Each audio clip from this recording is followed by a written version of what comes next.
तोहर लागे कमजोर, गोदी में बा बबुआ भइल बाड़ू लड़कोर।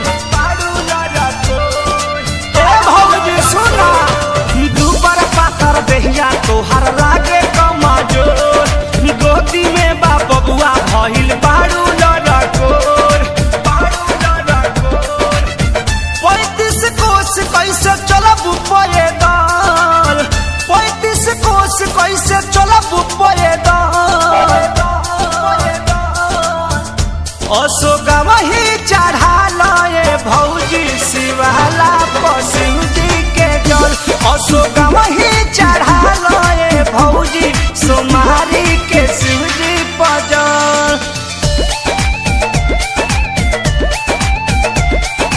बोला बोला घरदानी की।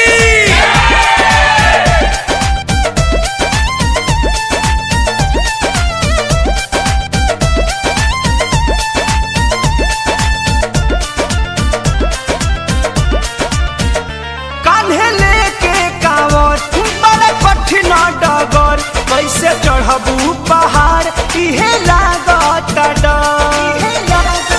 ए भौजी चला ओ कान्हे लेके कांवर बड़ा कठिन डगर, कैसे चढ़बू पहाड़ इहे लागत डर।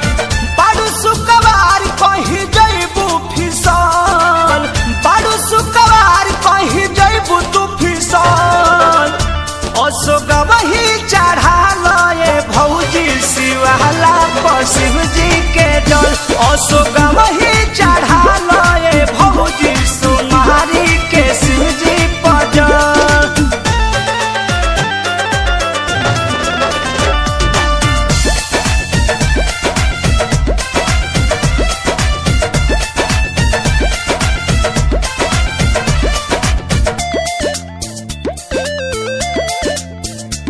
जोड़ई हवे से हाथ सुनली है भोलेनाथ, मन शंकरिया पू पंकज परमध के बाद,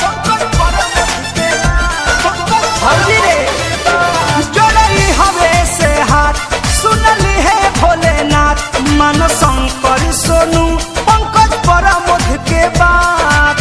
सब धाम के हा बरोबर मिली फल, सब धाम के हा बरोबर मिली फल, अशोकवा ही चढ़ा लए भौजी शिवाला पर शिव जी के जल, अशोकवा ही चढ़ा लए भौजी शिवाला पर शिव जी के जल। दुबर पातर देहिया तोहर लागे कमजोर, गोदी में बा बबुआ भइल बाड़ू लड़कोर।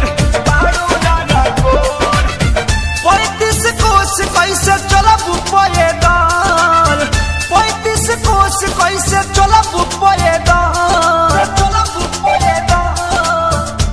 अशोकवा ही चढ़ा लए भौजी शिवाला पर शिव जी के जल, अशोकवा ही चढ़ा लए भौजी